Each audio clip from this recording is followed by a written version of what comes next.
Hello everyone, and welcome back. Tonight, let us slow things down and step gently into a world that looks calm on the surface, but tells a very different story once you linger long enough. Picture neat suburban streets, freshly cut lawns, pastel curtains fluttering in open windows, and kitchens that shine like magazine covers. This is 1950s America as it was sold to the world, safe, orderly, optimistic, and smiling. But behind that carefully staged calm, something else was quietly shaping daily life, something hidden in bathroom cabinets and carried in purses, rattling softly with every step. Tonight's story is about that hidden world, the one no advertisement wanted you to see. In the decade after World War I, America was desperate for stability. The war was over, the economy was booming, and the suburbs expanded like a promise made real. Families moved into identical houses, bought identical appliances, and followed identical routines, all in the hope that predictability would guarantee happiness. The ideal American life was presented as simple and achievable: a working husband, a devoted wife, polite children, and a home that ran like a well-oiled machine. On paper, it was perfection. In practice, it was exhausting. For women, especially housewives, this new world came with very specific expectations. You were meant to be cheerful at all times, patient under pressure, endlessly productive, and emotionally steady no matter what the day threw at you. Fatigue was inconvenient. Sadness was unattractive. Anxiety was impolite. There was little room for complexity, doubt, or emotional struggle. And yet, behind closed doors, many women felt overwhelmed, isolated, and trapped inside a role that allowed no cracks to show. Instead of asking why so many women were struggling, society offered a faster, cleaner solution. Modern science, it promised, could smooth the rough edges of everyday life. Doctors began prescribing pills not just for illness, but for moods, energy, nerves, sleep, weight, and anything else that threatened the illusion of domestic perfection. These pills came in cheerful colors and reassuring names, often marketed as gentle, modern, and completely safe.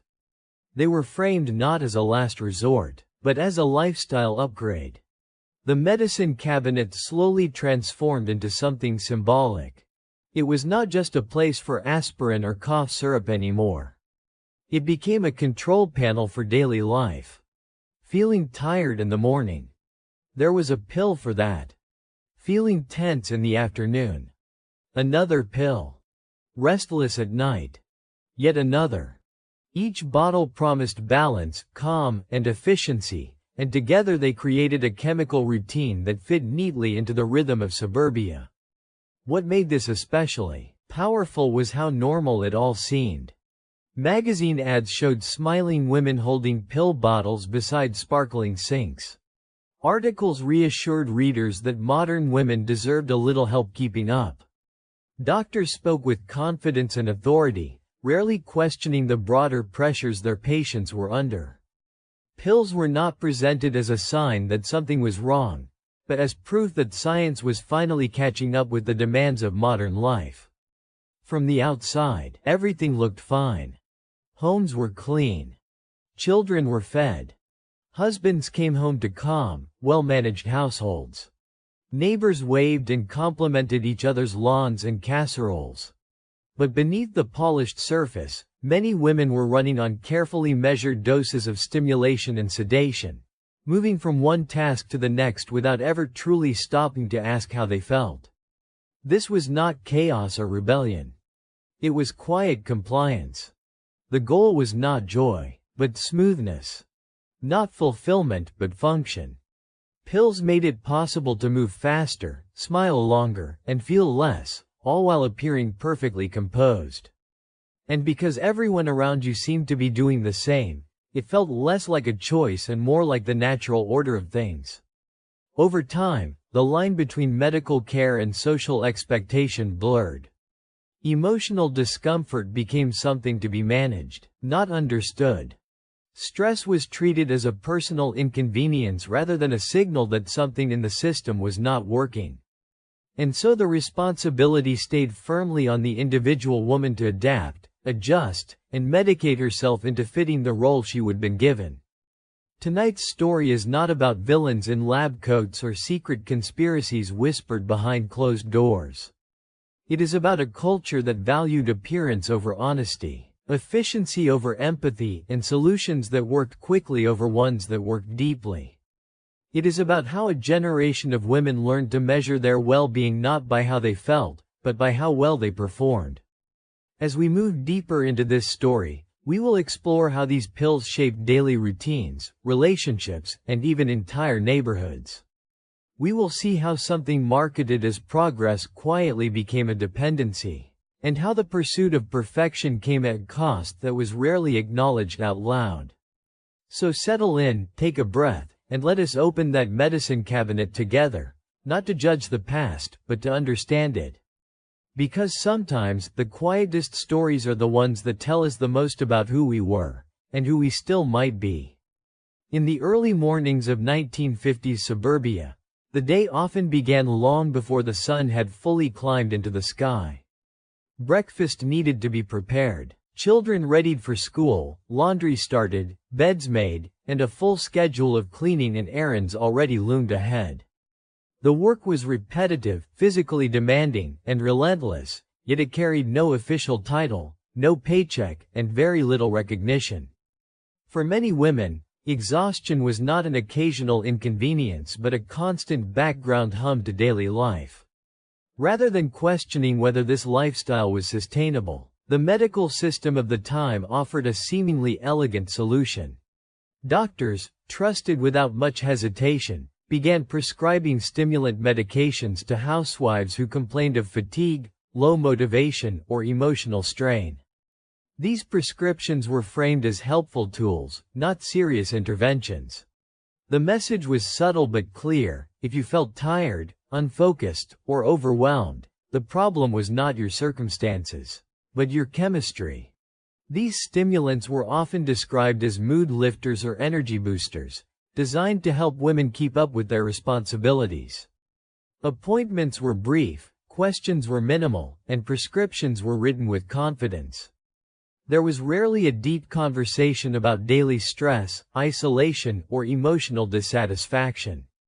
Instead, a small pill became the answer to a large and complicated life.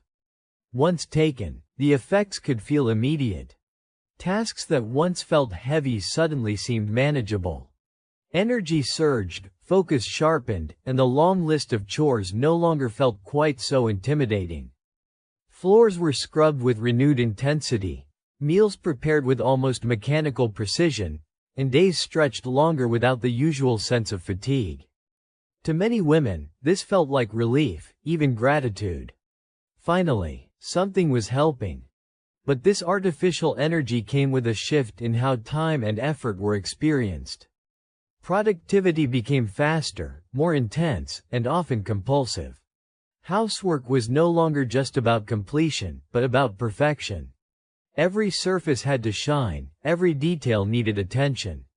The stimulant-fueled focus turned domestic labor into a performance of control, where stopping felt harder than continuing. Doctors often praised these outcomes. A woman who appeared more energetic, organized, and emotionally steady was seen as a success story. The medication was working, after all. From the outside, the household ran smoothly, and that was what mattered. Few paused to consider whether this energy was borrowed rather than earned, or what it might cost over time. Social expectations reinforced this pattern. In suburban neighborhoods, appearances carried immense weight. A tired expression, a messy home, or a moment of visible frustration could quietly damage one's reputation. Women compared themselves to each other, often without words, measuring calm smiles and spotless kitchens like silent scorecards. Stimulants helped maintain the image everyone felt pressured to project.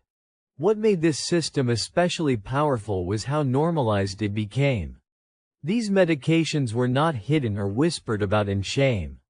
They were discussed casually among friends, recommended between neighbors, and accepted as part of modern living. Taking a pill to get through the day was framed as practical, even responsible. After all, was not a good wife supposed to do whatever it took to keep the household running? Over time, the boundary between medical need and social performance faded. Feeling tired became unacceptable, even suspicious. Fatigue was treated not as a signal to rest, but as a problem to correct. Emotional dips were smoothed over chemically, allowing little space for reflection or honest expression. The stimulant did not just provide energy. It reshaped expectations of what a woman should be capable of every single day. There was also a quiet power imbalance at work. Mostly male doctors held authority over mostly female patients, interpreting their experiences through a narrow lens. Emotional strain was often dismissed as nerves or weakness, something easily corrected with medication. Structural issues like lack of autonomy, repetitive labor, and social isolation were rarely acknowledged as legitimate sources of distress. As weeks turned into months, reliance grew. The pill that once felt optional became essential. Mornings without it felt slower, heavier, less manageable. Energy levels dipped, focus scattered, and the contrast made daily life feel even more demanding. This reinforced the belief that the medication was necessary, not as a temporary aid, but as a permanent companion. Meanwhile, the deeper questions remained untouched. Why did so many women feel depleted? Why was their value tied so closely to constant productivity and emotional restraint? Why was rest seen as indulgence rather than necessity? These questions had no place in a system designed to keep everything looking effortless. The stimulant prescription was not born from cruelty, but from convenience. It allowed society to maintain its ideals without changing its structures. It kept households functioning, appearances intact, and discomfort out of sight. For a culture obsessed with order and progress, it was an efficient solution. Yet beneath the polished routines and energetic smiles, something essential was being lost. The right to feel tired. The freedom to slow down. The ability to say, honestly, this is too much. Instead of listening to those feelings, they were quieted, smoothed over, and chemically managed. This chapter of the story reveals how easily medical authority can be used to reinforce social expectations rather than challenge them. It shows how exhaustion was treated not as a warning sign, but as a flaw to be corrected. And it reminds us that when productivity becomes more important than well-being, even help can become a form of pressure. As we continue, we will see how this chemically supported energy shaped daily routines even further, blurring the line between choice and obligation, and how the pursuit of seamless domestic life carried consequences that were rarely discussed, but deeply felt. As the stimulant became a regular part of the morning routine, the rhythm of the household subtly but profoundly changed. The day no longer unfolded at a human pace. Instead, it accelerated. Breakfast was cleared faster, beds were made with sharper corners, and cleaning tasks multiplied rather than diminished. What once felt like a list of chores became a continuous stream of motion, each task flowing into the next without pause. The pill did not simply add energy. It rewired how time was experienced. Many women described a sudden narrowing of focus. Distractions faded. Background thoughts quieted. The world shrank to the task directly in front of them. Dishes were scrubbed with intensity, floors polished until they gleamed, closets reorganized far beyond necessity. This focus was often praised as efficiency, but it carried a compulsive edge. Stopping felt uncomfortable, almost wrong, as if rest itself were a failure to use the energy properly. Housework, once seen as routine maintenance, took on a new character. It became performance. Every surface reflected effort. Every room signaled control. The home was no longer just a place to live, but proof that the woman inside it was doing her job correctly. The stimulant-fed drive pushed standards higher and higher, redefining what normal upkeep looked like. This shift affected how women judged themselves. A productive morning felt like validation. A slower day felt like personal failure. Because the medication made intense productivity possible, anything less began to feel unacceptable. The bar moved quietly upward, and with it, the pressure to maintain that pace day after day. The hyper-focus also blurred emotional awareness. Feelings that might once have surfaced during moments of pause were crowded out by constant activity. Sadness, boredom, frustration, and loneliness had little space to emerge when hands and minds were always occupied. Movement became a form of avoidance, not always consciously but effectively. If you kept going, there was no need to ask uncomfortable questions. Social reinforcement played a powerful role here. Neighbors noticed spotless homes and commented approvingly. Friends compared routines, shared tips, and quietly admired those who seemed tireless. Productivity became a kind of social currency. The more you did, the more competent and respectable you appeared. And because stimulants made this level of output possible, they also made it expected. Over time, the distinction between necessity and excess faded. Cleaning was no longer about hygiene or comfort, but about meeting an internalized standard that was always just out of reach. Drawers were reorganized repeatedly. Already clean windows were wiped again. There was always something else that could be improved, adjusted, perfected. This compulsive productivity reshaped identity itself. Many women began to define their worth almost entirely through output. A good day was a busy day. A quiet afternoon felt unsettling. Stillness became unfamiliar, even threatening. The ability to sit, reflect, or simply exist without accomplishing something tangible slowly eroded. The stimulant's effects also influenced perception of others. Husbands coming home to immaculate houses and energetic greetings often saw success, not cost. Children experienced structured, efficient households that ran smoothly, but sometimes felt emotionally distant. Everything functioned, but warmth and spontaneity could be harder to access beneath the constant motion. Doctors rarely saw this side of the story. From a clinical perspective, the medication was effective. Patients reported increased energy and improved mood. Homes were well managed. Complaints were minimal. The deeper psychological shifts went unnoticed, because they did not register as problems within the medical framework of the time. What made this cycle difficult to break was how productive it appeared. Unlike visible distress, overfunctioning was rewarded. There was no obvious crisis, no dramatic collapse, just a gradual tightening of expectations. The stimulant did not cause chaos. It created order. And in a society that prized order above all, that was seen as success. Yet beneath the surface, cracks formed. Fatigue returned more sharply when the medication wore off. Small tasks felt heavier without chemical momentum. Restlessness crept in during moments of stillness. The contrast reinforced dependence, not just physically but psychologically. The idea of facing the day without that heightened focus became increasingly daunting. This pattern also narrowed life experience. Time that could have been spent on creative pursuits, friendships, or quiet enjoyment was consumed by repetitive optimization of the household. Productivity crowded out pleasure. Efficiency replaced curiosity. The home looked perfect, but the inner world often grew smaller. Perhaps most striking was how invisible this transformation remained. There were no loud warnings, no public debates, no dramatic headlines. It happened quietly, one productive morning at a time.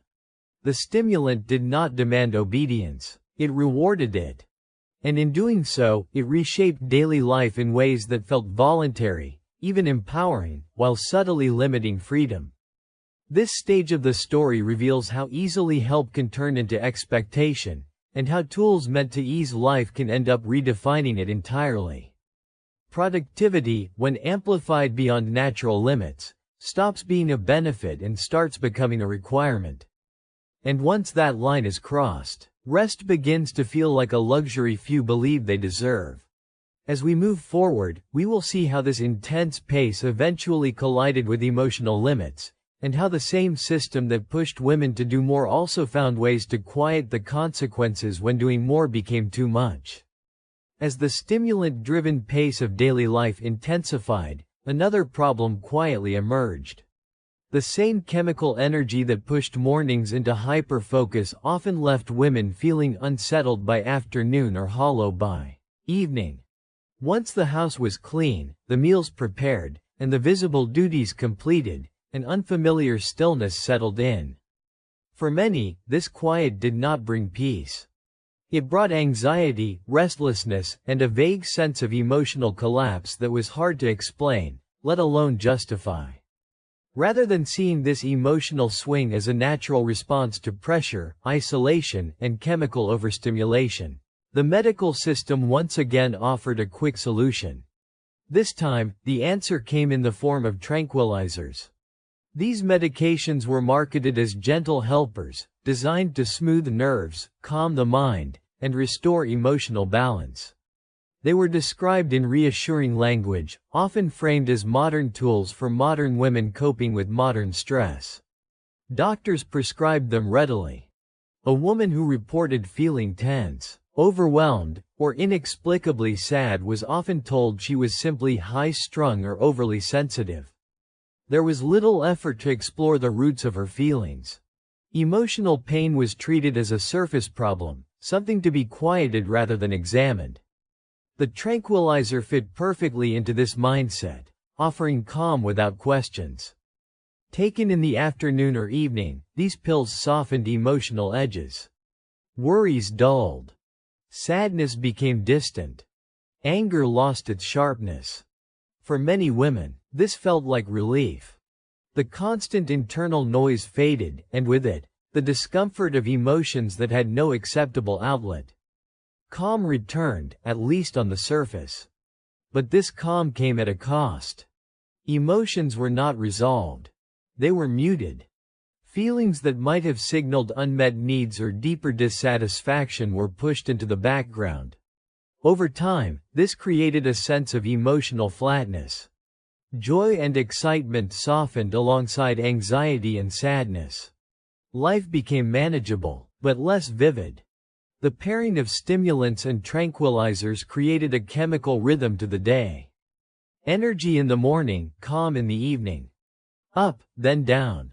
This cycle mirrored the expectations placed on women: be productive, be pleasant, and above all, be controlled. Chemistry helped enforce that rhythm, ensuring that emotional expression never disrupted the smooth functioning of the household. Social expectations reinforced this use of tranquilizers just as strongly as they had stimulants. A woman who appeared calm and composed, even under stress, was admired. Emotional outbursts, frustration, or visible sadness were seen as failures of self-control. Tranquilizers offered a way to meet these expectations quietly, without causing discomfort to others. There was also a deeper message embedded in these prescriptions. It suggested that emotional distress was not a meaningful response to life circumstances, but a personal flaw. Something inside the woman needed correction. This shifted attention away from social isolation, lack of autonomy, repetitive labor, and unfulfilled potential, and placed responsibility squarely on the individual to chemically adjust. Over time, reliance grew. What began as an occasional aid became a regular necessity. Evenings without the pill felt tense and uncomfortable. Thoughts raced. Emotions surfaced unpredictably. The contrast made it easy to believe that calm was only possible with pharmaceutical help. Dependence formed not just physically but emotionally. Doctors often viewed this as success. Patients reported fewer complaints. Households remained peaceful. Conflicts were minimized.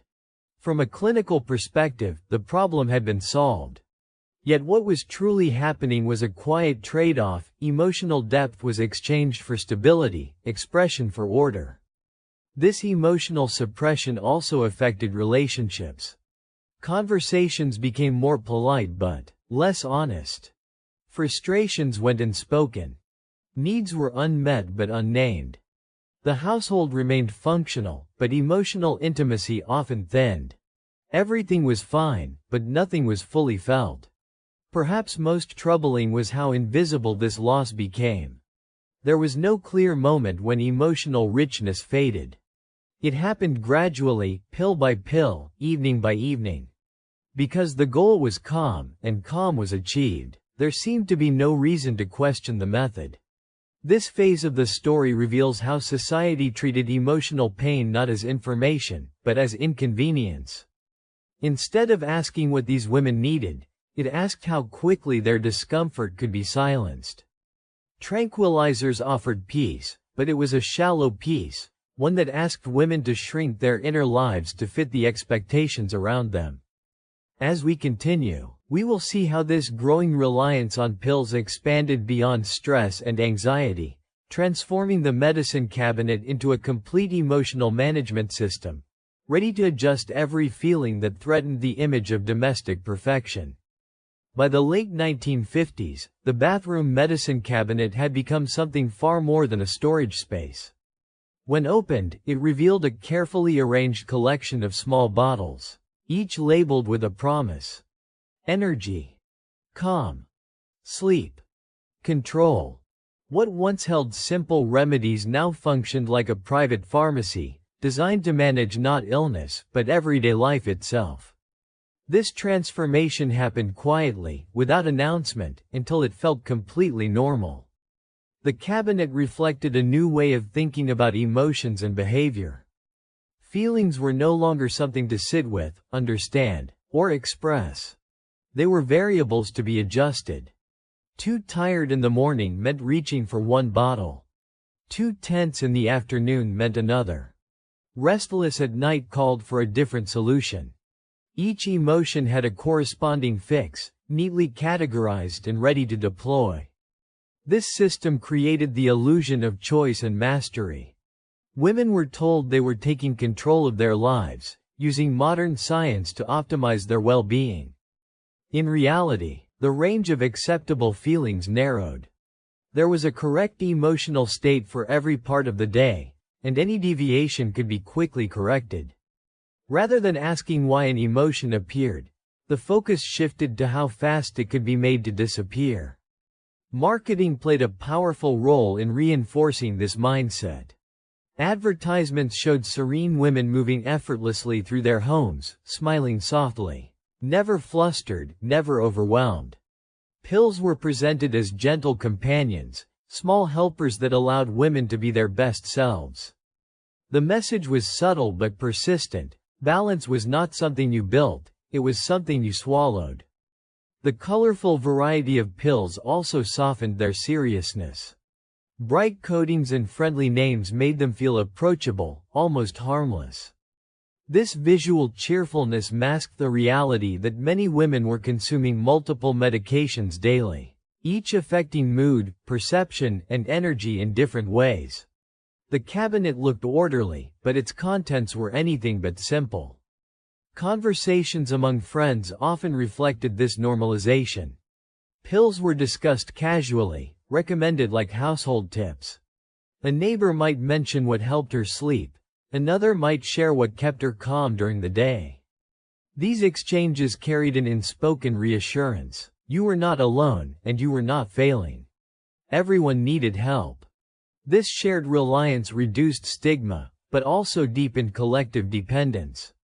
Doctors rarely challenged this accumulation. Each prescription made sense in isolation. Together, they formed a chemical routine that shaped the entire day.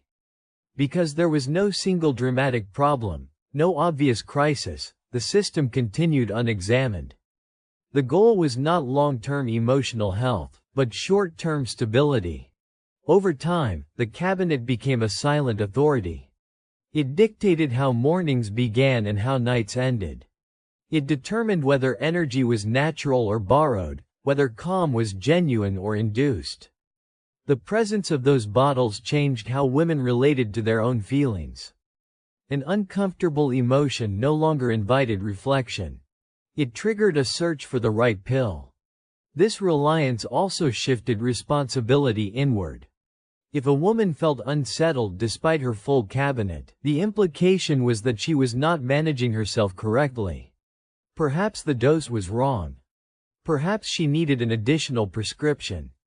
The possibility that the lifestyle itself was unsustainable rarely entered the conversation. Children grew up observing this ritual. They watched mothers reach for pills as part of daily life, absorbing the lesson that emotions were problems to be fixed quickly. This normalization extended the culture of chemical management beyond one generation, embedding it deeper into family life. The cabinet also symbolized a boundary between public appearance and private reality. Outwardly, everything looked controlled and composed. Privately, emotional regulation relied on a precise chemical balance. This split reinforced the idea that perfection was mandatory, even if it required constant adjustment behind closed doors. What made this system so enduring was its efficiency. It worked, at least in the narrow sense that mattered most. Homes ran smoothly. Emotions stayed within acceptable limits. Disruptions were minimized. In a society focused on order, this was success. Yet something essential was quietly lost. The ability to tolerate discomfort. The space to feel complex emotions without immediately correcting them. The freedom to be imperfect, unpredictable, and human.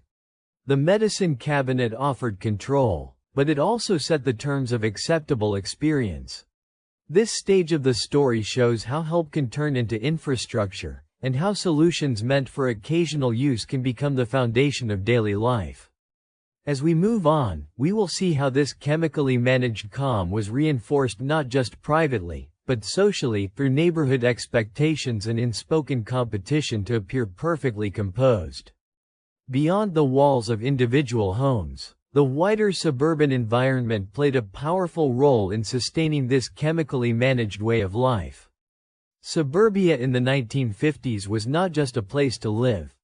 It was a stage. Every lawn, every window, every smile carried meaning. Neighbors watched one another closely, not always out of malice, but out of habit and shared expectation. Appearance mattered, and maintaining it required constant effort. In these communities, being visibly tired or emotionally strained was quietly discouraged.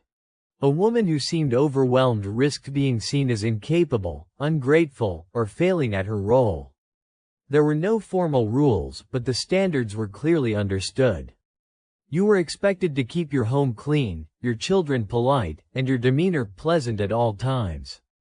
Falling short invited comparison, whispers, and subtle judgment. This environment turned daily life into a kind of silent competition. Who hosted the most effortless gatherings? Whose children were the most well-behaved? Whose home always looked magazine-ready?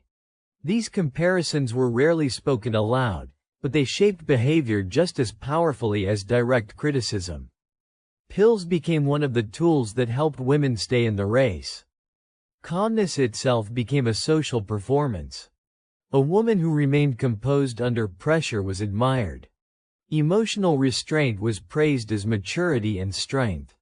Showing frustration or sadness, especially in public, risked breaking the illusion everyone was working so hard to maintain. Tranquilizers helped smooth emotional edges, ensuring that nothing spilled over where others might see. Efficiency carried similar weight. A well-run household reflected not just organization, but moral worth. Productivity signaled dedication, competence, and self-control. Stimulants made it possible to meet these expectations consistently, even when energy naturally ran low. Over time, chemical assistance became part of what it took to look like you were doing everything right. What made this pressure especially effective was its subtlety. No one openly demanded perfection. Instead, it was reinforced through compliments, comparisons, and quiet exclusions. Praise for spotless homes and tireless energy sent a clear message about what was valued. Those who struggled learned quickly to hide it. Social gatherings amplified this effect. Coffee mornings, school events, and neighborhood meetings were opportunities to display composure. Women arrived well-dressed, smiling, and prepared, even if they felt depleted inside. Pills helped bridge the gap between inner reality and outward expectation, allowing participation without disruption. Conversations among neighbors often reinforced normalization. Mentions of nerves or a little help were met with understanding nods rather than concern. Sharing recommendations became a form of bonding, a way to signal belonging. If everyone relied on something, it felt less like dependence and more like shared wisdom. This collective behavior created a feedback loop. Because everyone appeared to be coping well, individual struggles felt abnormal. A woman who felt overwhelmed assumed she was alone, even though many around her felt the same way. Rather than question the system, she adjusted herself to fit it, often with medication. Men, too, were shaped by this environment, though indirectly. Coming home to orderly, calm households reinforced the belief that everything was fine.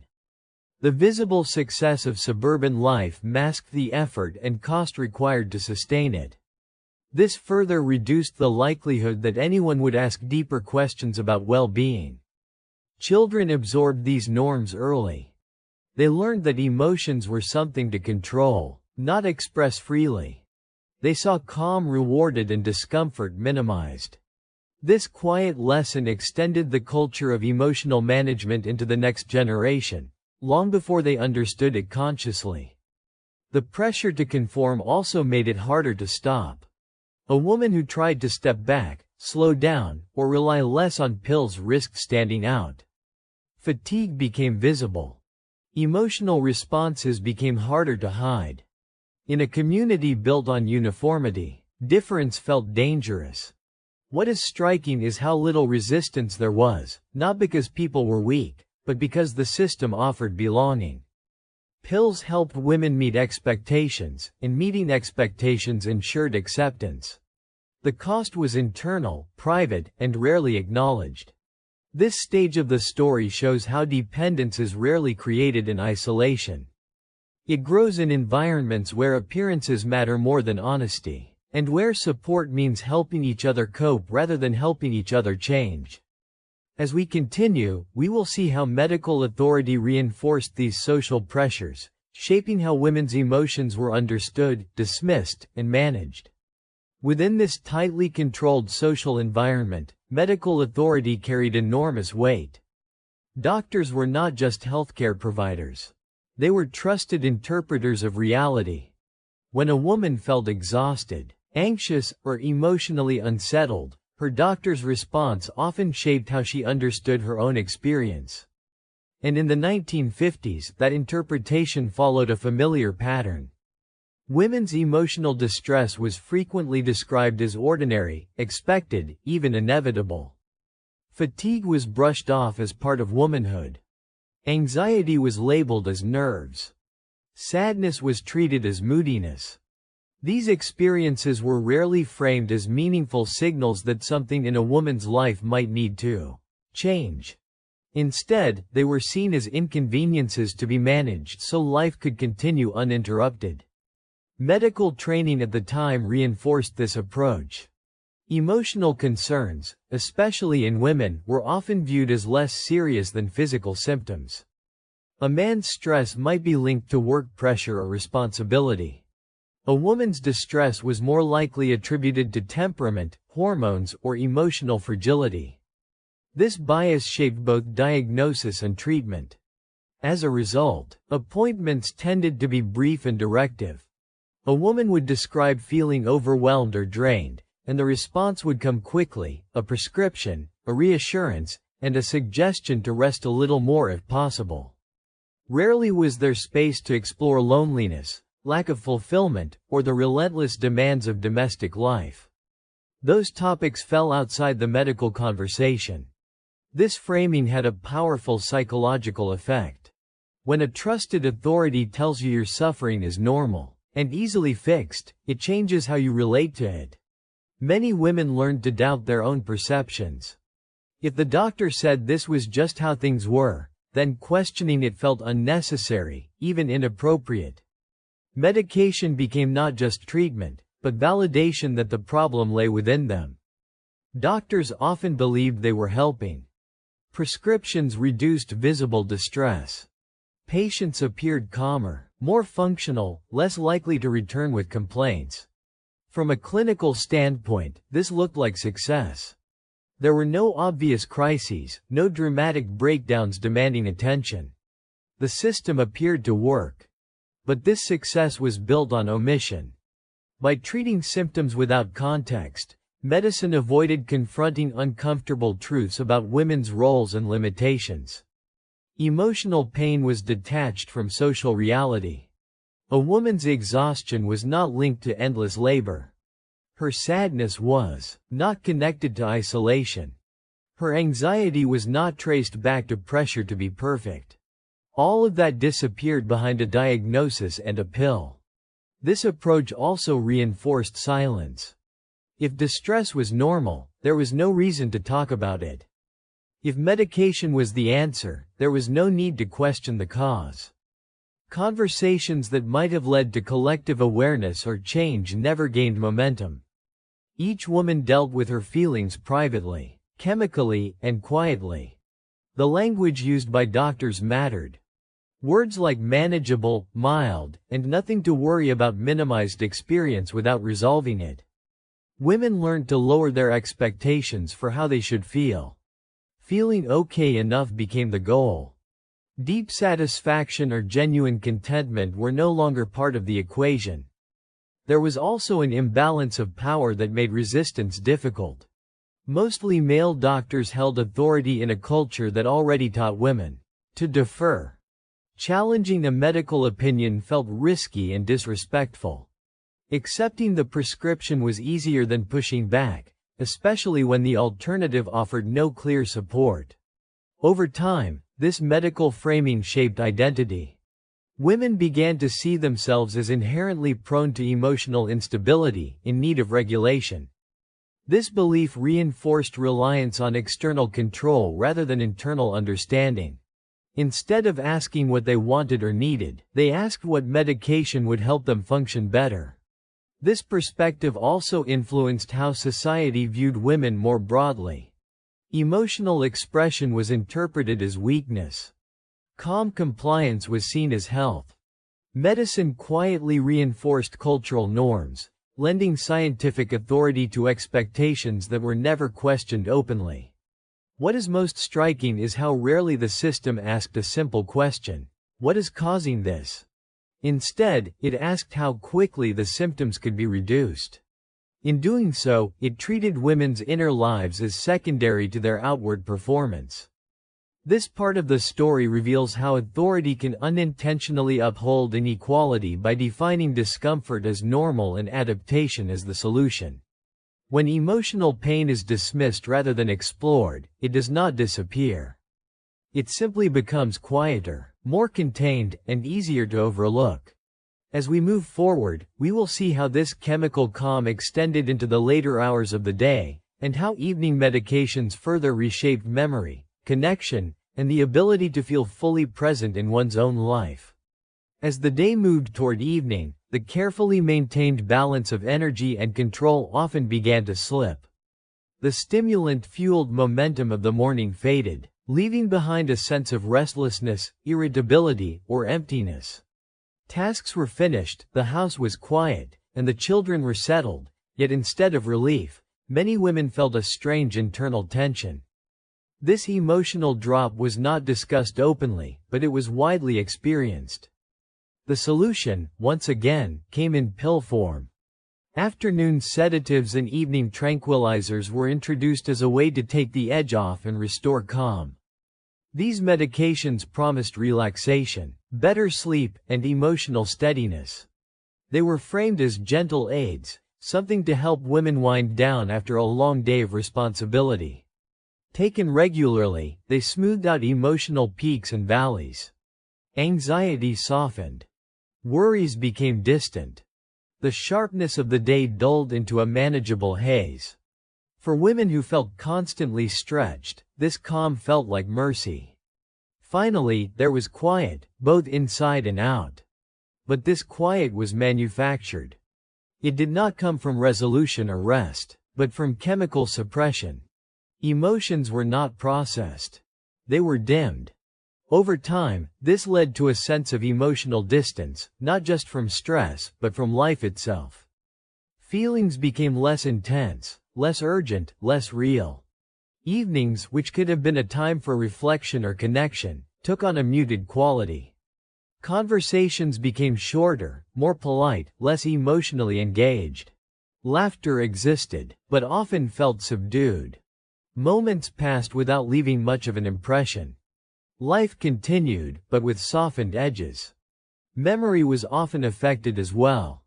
Many women later described evenings that blurred together, difficult to recall clearly.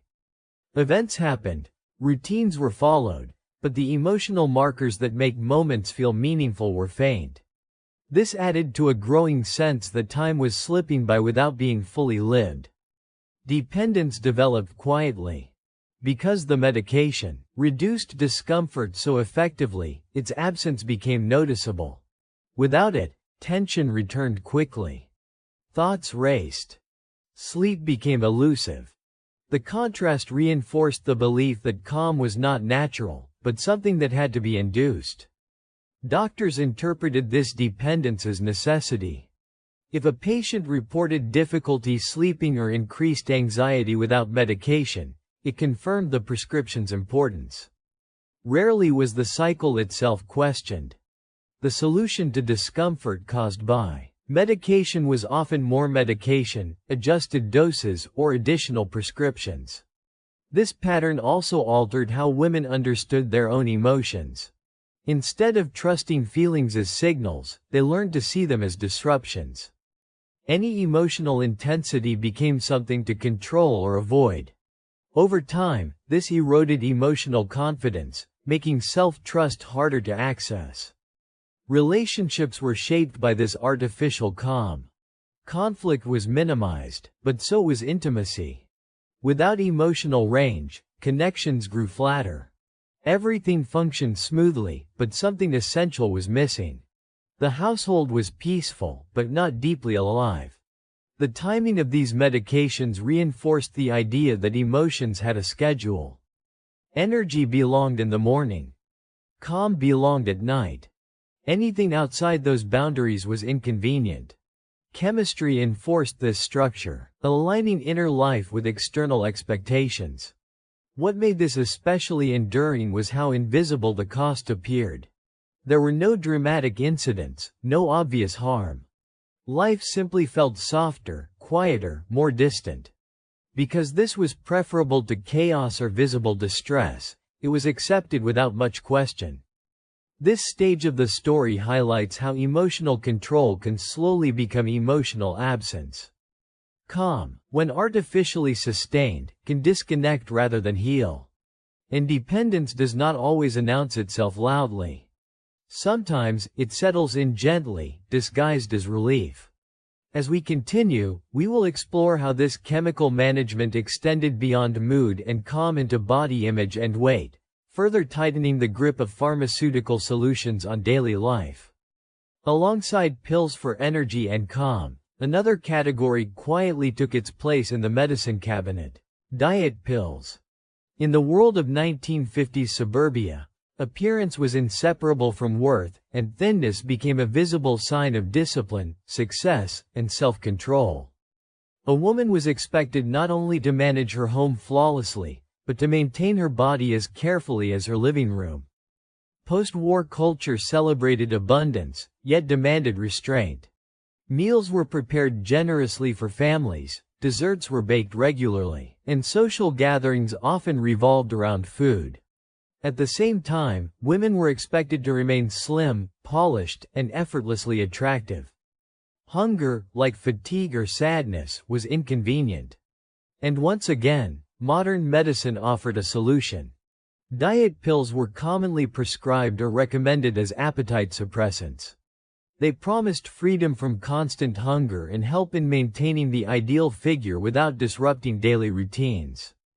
Framed as practical tools, they allowed women to prepare meals, serve others, and smile politely while ignoring their own physical needs. At first, the effects felt empowering. Hunger faded. Weight dropped. Compliments followed. Clothes fit better, and mirrors reflected a version of the self that matched cultural ideals. This reinforcement made the pills feel not just helpful, but necessary. Thinness brought approval, and approval felt like safety. But the absence of hunger came with consequences. These pills often increased restlessness, nervous energy, and sleep disturbances. Bodies were pushed to operate without adequate fuel, leading to exhaustion masked by stimulation. What looked like discipline from the outside was often anxiety held together by chemistry. The physical strain was easy to overlook because it aligned with social rewards. Feeling lightheaded, irritable, or tense was normalized, even admired, as evidence of commitment. Complaints were minimized, especially when weight loss was visible. Once again, discomfort was reframed as success. Diet pills also intensified the cycle of chemical management. A woman might take stimulants for energy, appetite suppressants to avoid eating, tranquilizers to calm the resulting tension, and sedatives to sleep. Each pill addressed the side effects of another, creating a tightly linked system that shaped both body and mind. This chemical approach to weight reinforced harmful beauty standards without ever naming them as such. The problem was never the expectation itself, but the individual woman's body. If she struggled to stay thin, she needed more control, not less pressure. Pills offered that control while keeping the standard intact. Emotionally, this had a deep impact. Hunger is not just physical, it is tied to comfort, pleasure, and connection. By suppressing it, women learned to distrust bodily signals. Needs became enemies. Satisfaction was something to resist rather than embrace. Meals became performances rather than nourishment. Women cooked elaborate dishes, encouraged others to eat, and participated minimally themselves. This separation from their own appetite mirrored a broader pattern, caring for others while quietly denying personal needs. Over time, the anxiety produced by constant self-monitoring became familiar. The body was something to manage, correct, and restrain. Confidence depended on the scale, the mirror, and the approval of others. Diet pills did not create this pressure, but they made it possible to survive under it without outward disruption. Doctors often supported this practice, especially when weight loss appeared successful. Health was equated with appearance, and concerns about side effects were secondary to visible results. As long as the woman looked right and functioned well, deeper questions went unasked. This stage of the story shows how pharmaceutical solutions extended beyond emotions into identity itself. Body image became another area to regulate chemically, tightening the system's hold on daily life. Control over hunger mirrored control over feeling, reinforcing the belief that discomfort of any kind should be eliminated rather than understood. As we move forward, we will see how this culture of medication did not stop with women alone, but gradually spread to children, shaping entire households around chemical compliance and quiet order. As medication became a routine part of women's daily lives, its presence did not remain confined to the adults of the household. Gradually, and almost without resistance, pharmaceutical solutions expanded to include children as well. What began as tools to help mothers cope with pressure and expectation evolved into a broader approach to family management, one that relied on chemistry to maintain order, calm, and predictability. Children, like adults, were expected to fit neatly into the suburban ideal. They were meant to be polite, focused, well-behaved, and emotionally manageable. Natural restlessness, strong emotions, or difficulty concentrating were increasingly viewed not as stages of development, but as problems that disrupted the smooth functioning of family life. And just as with women, the fastest solution was often medical. Doctors began prescribing stimulants for children who were described as overly energetic, unfocused, or disruptive. These behaviors, once tolerated as normal childhood traits, were reframed as conditions needing correction. The goal was not exploration or emotional growth, but compliance and ease. A calmer, quieter child made for a calmer, quieter home. Parents were reassured that this approach was responsible and forward-thinking. Medication was presented as a way to help children succeed, behave appropriately, and avoid future problems. Just as mothers had been told pills would help them be better wives and homemakers, children were told medication would help them be better students and family members. The impact on family dynamics was subtle but profound. Households grew quieter. Schedules became easier to manage. Conflict decreased. From the outside, these changes looked like improvement. Inside, however, emotional expression narrowed. Children learned early that certain behaviors and feelings were unacceptable, and that regulation often came from outside themselves rather than within. This chemical management also reinforced existing patterns.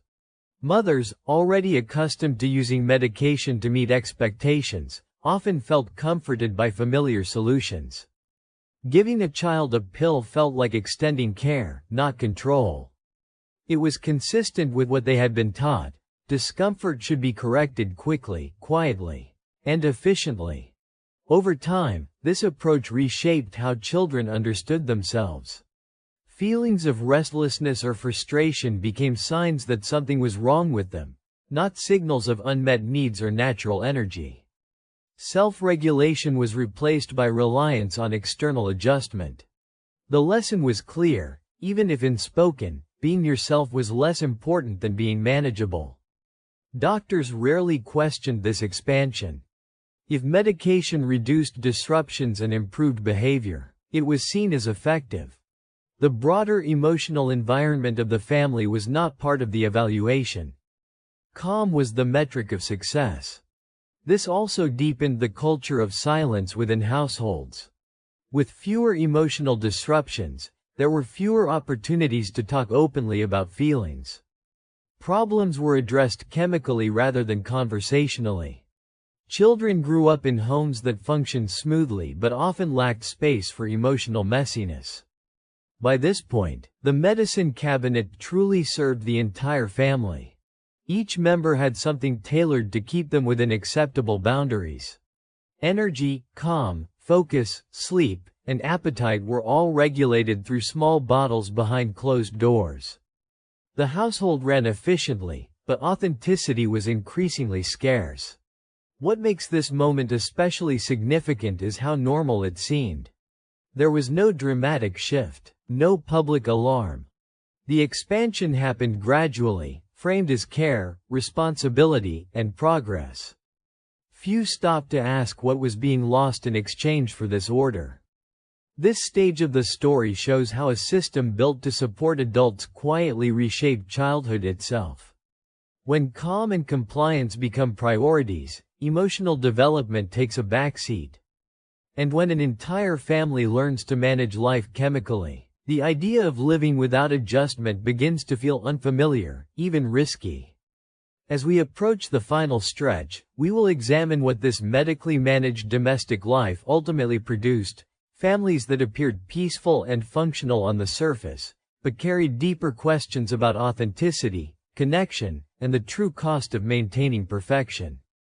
With every member of the household chemically adjusted to fit their role, daily life in these suburban homes appeared remarkably smooth. Mornings ran on schedule. Children behaved. Evenings were calm. Conflicts were rare and short-lived. From the outside, this was the picture of success, proof that modern living, supported by modern medicine, was working exactly as promised. Noise, in all its forms, had been reduced.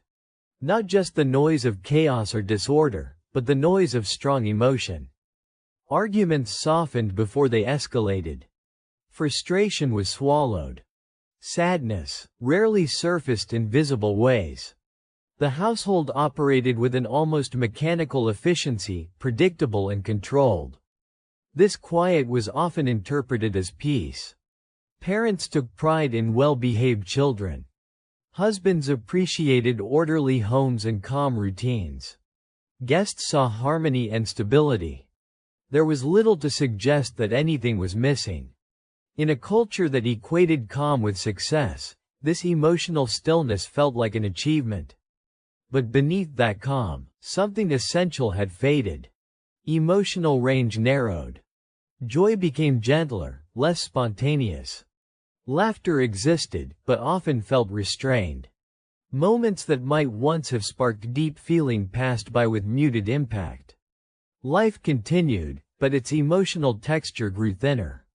Conversations reflected this shift. Talk centered on logistics, schedules, and appearances rather than inner experiences. Feelings were discussed only in acceptable, surface-level ways. There was little room for vulnerability, because vulnerability threatened the balance everyone relied on. Saying "I am not okay" felt dangerous in a system designed to prevent exactly that. Children growing up in these environments learned quickly what was expected. Strong emotions were inconvenient. Restlessness needed correction. Silence and cooperation were rewarded. Over time, many learned to suppress feelings before they even fully formed, adapting themselves to the emotional tone of the household. Parents, especially mothers, often sensed this flattening but struggled to articulate it. On paper, life was good. Complaining felt ungrateful. Everything worked, so questioning the system felt unjustified. And yet, there was a lingering sense of distance, a feeling that life was being managed rather than lived. This emotional quiet also affected memory and meaning. Without emotional highs and lows, days blended together. Time felt faster, less distinct. Milestones passed without the weight they might otherwise have carried. The years moved on efficiently, but not always memorably. The tragedy of this flattening lies in its subtlety. There was no dramatic loss, no single moment when warmth disappeared. It happened gradually, as emotional expression was repeatedly softened, postponed, or redirected. Because the household remained functional, the cost stayed invisible. Importantly, this was not the result of indifference or lack of love. Many of these families cared deeply for one another. The system they lived in simply left little space for emotional messiness. Love existed, but it was carefully managed, trimmed of edges that might disrupt order. What made this especially difficult to challenge was comparison. Looking around, everyone else seemed to be living the same way. Quiet homes, polite children, calm routines. If this was the norm, then the emptiness felt personal rather than structural. Individuals blamed themselves for feeling disconnected instead of questioning the environment that produced it. In this way, emotional flattening became self-sustaining. The quieter life became, the harder it was to imagine anything else.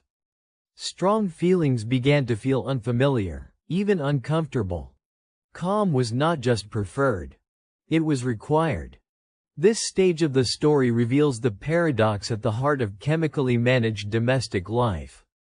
By removing friction, it also removed depth. By making families easier to manage, it made them harder to truly know. The home functioned beautifully, but something human was quietly slipping through the cracks.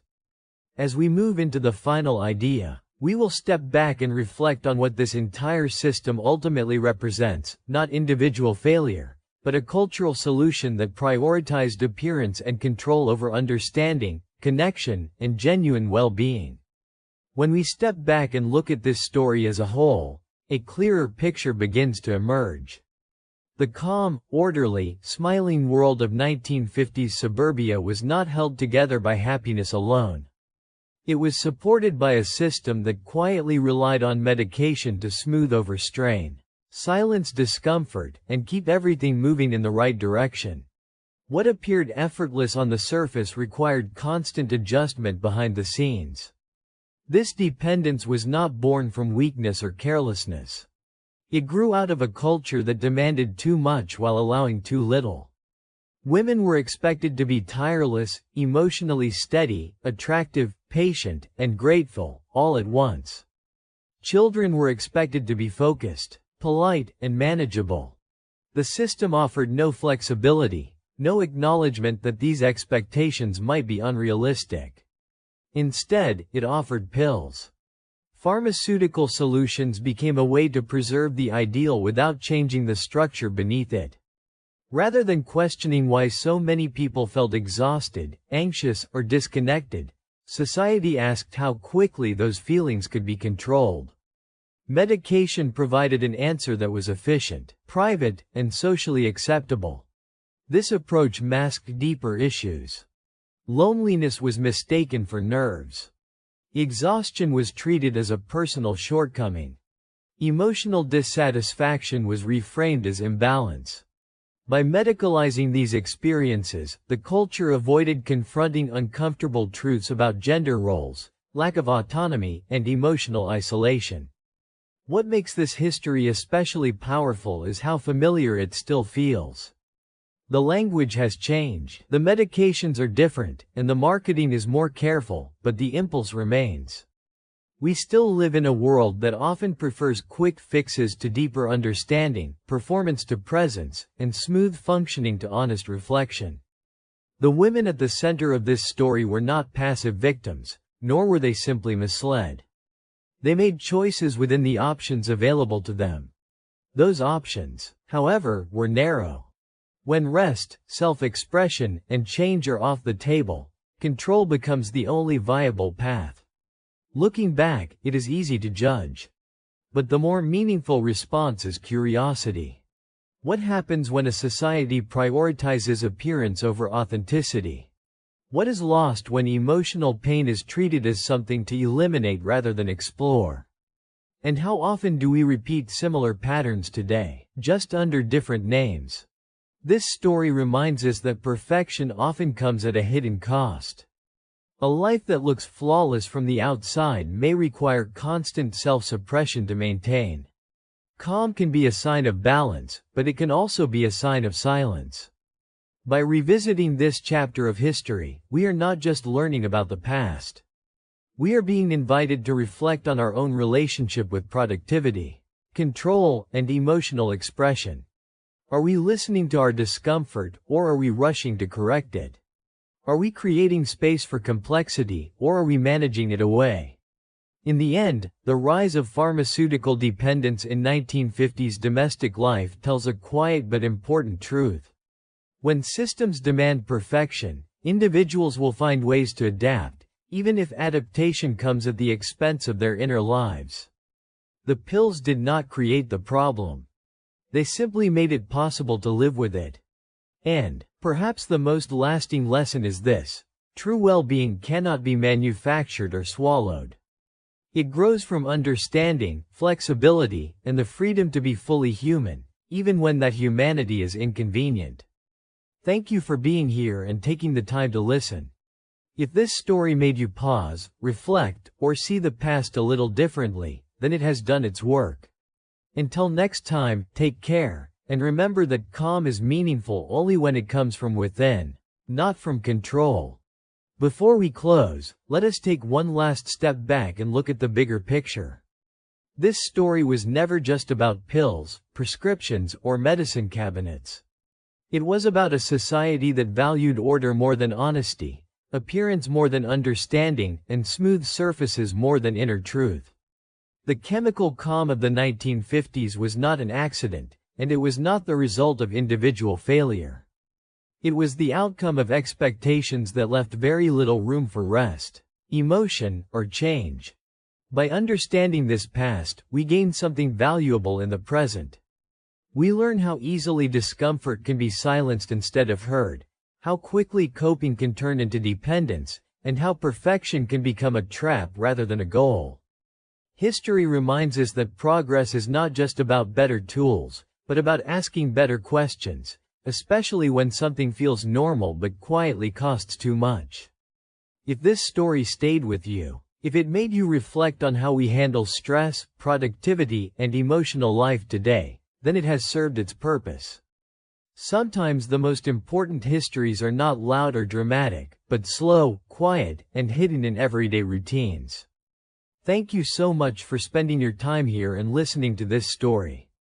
If you enjoyed this journey into the past, do not forget to like, share, and subscribe for more thoughtful stories like this one. Until next time, take care of yourselves. Listen to what your feelings are trying to tell you, and thank you for being here.